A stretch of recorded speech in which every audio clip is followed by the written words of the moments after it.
I was born in Ridgewood, one block over the border of Bushwick and Ridgewood.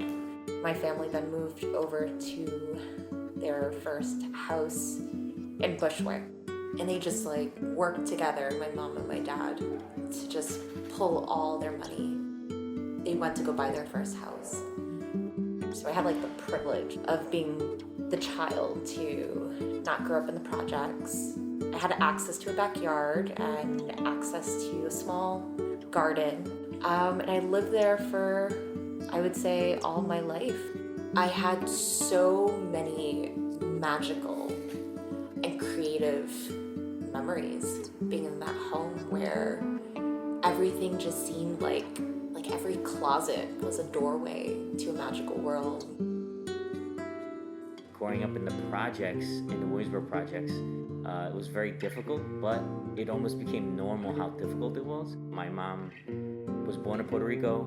All the people around us were either born in Puerto Rico, so we all had that same culture when it came to music and food and Puerto Rican restaurants, and we had, like the cuchifritos still there. The music, you always heard the music. You wake up, the music's on. You go to sleep, the music's somewhere. Somebody's playing it. Sadly, that's all gone now. But it was very different when I finally met my wife to move into a house. That was the first house I ever lived in. It was like, to me, it was like, oh, I made it. This is what it feels like to go upstairs inside of a building that you're in, like instead of going to different apartments.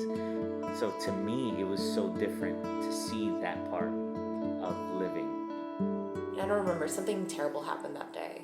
And I just remember looking up at the stars and just saying to the universe, like, I'm done. Like, I am so tired. And then all of a sudden, like, he and I reconnected by going dancing with all our friends at the casino. And I just knew, like, from holding his arm, and I don't know what it is, but I like it. And I invited him to help me set up my classroom. And I was just watching him put up this bulletin board paper. If you don't know what like school bulletin board paper is, like the paper is so fragile. And I remember leaning on the side of the door, and I just said to myself, I said, I want to find a partner that can show me the care that he is showing with bulletin board paper. She said, she was starting school the next Monday. And she's like, like every teacher, she's like, well, summer's over. I didn't do what I wanted to do. Back to school. And I was like, well, do you want to do something beforehand? And she's like, well, I never walked the bridges. Let's walk the bridges. And she's like, great. I'm like, let's do all 3 of them in one day. That's just one shot. And she's like, okay, yeah. I picked her up at her house and we walked over the Williamsburg Bridge from Brooklyn to Manhattan, walked down, walked over the Manhattan Bridge, walked down, and then walked over the Brooklyn Bridge. That was the day apparently she thought it was a date. And I thought I was just doing something nice for my friend.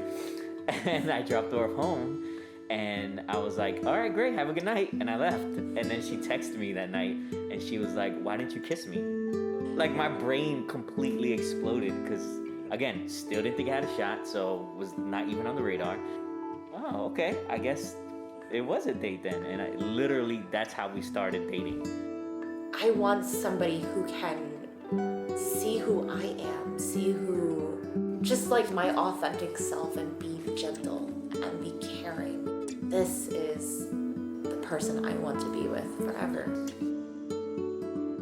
And I still had a lot of growing up to do. Just allow things to happen. Just be me. Like, figure out who I was. I was really lost. Then I found her. And I think that's the biggest thing. I didn't know I needed to heal. Allowing her to be my person allowed me to begin to heal.